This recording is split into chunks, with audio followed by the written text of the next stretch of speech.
नमस्ते। आज हम बात कर रहे हैं श्री राम आदर्श और मर्यादा का जीवन किताब के कुछ हिस्सों पर। जी नमस्ते।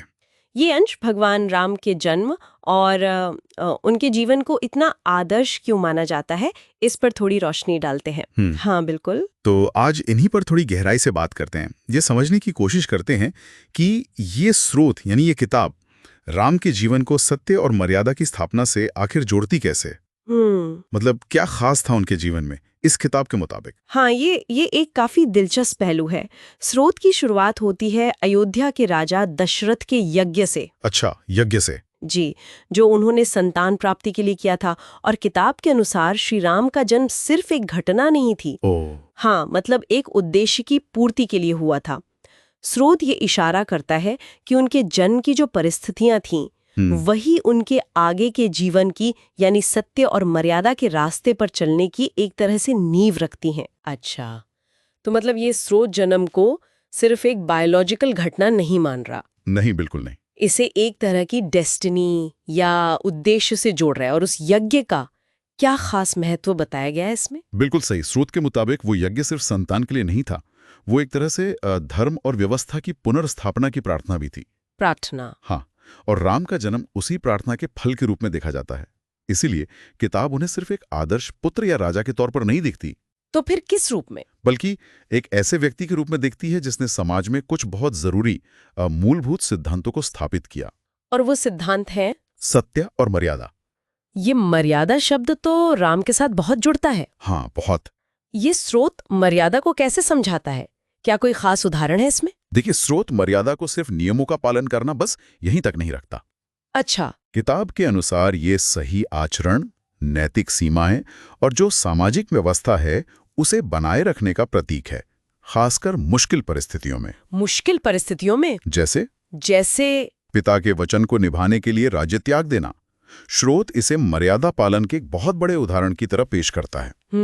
ये सिर्फ आज्ञा मानना नहीं है, बल्कि एक बड़े नैतिक सिद्धांत के लिए अपने व्यक्तिगत सुख को छोड़ देना है। स्रोत ऐसा बताता है। समझ गए। ये सिर्फ ओबीडियंस नहीं बल्कि प्रिंसिपल की बात है। बिल्कुल, प्रिंसिपल। और सत्य, क्या ये सिर्फ सच बोलने तक ही सीमित है या इसका कोई और गहरा मतलब है स्रोत के हिसाब से? सत्य को भी स्रोत काफी बड़े नजरिए से देखता है। ये सिर्फ सच बोलना नहीं है। तो फिर क्या है? ये है अपने वचन, अपने कर्तव्य और अपने धर्म के प्रति पूरी तरह से ईमानदार रहना। राम के जीवन के कई किस्सों का जिक्र करते हुए स्रोत ये दिखाता है कि कैसे उन्होंने सत्य को अपने जीवन का आधार बनाया, चाहे उसकी कोई भी कीमत चुकानी पड़ी हो।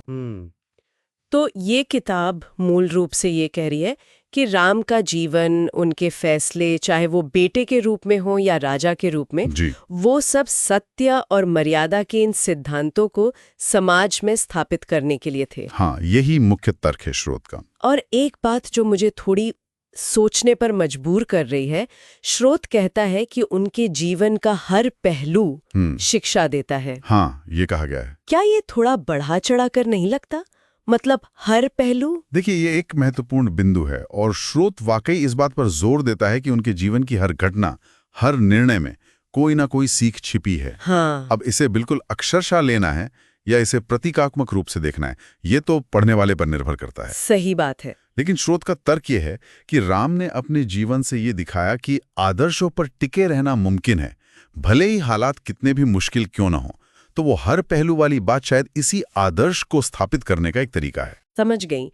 तो कुल मिलाकर इन अंशों का सार यही निकलता है कि श्री राम का जीवन इस स्रोत के अनुसार सिर्फ एक कहानी नहीं है, बल्कि सत्य और मर्यादा जैसे मूल्यों को कैसे जिया जाए, कैसे स्थापित किया जाए, उसका एक खाका है, एक ब्लूप्रिंट है। बिल्कुल, ये हमें उनके जन्म से लेके उनके हर काम में एक उद्देश्य, एक मकसद देखने को कहता है।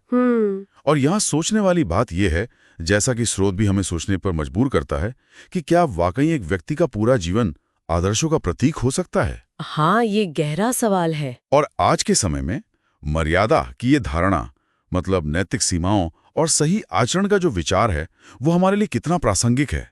हम उससे क्या सीख सकते हैं आज? ये वाकई सोचने लायक सवाल है। इस पर विचार जरूर कीजिएगा। बिल्कुल। अगली बार फिर मिलेंगे।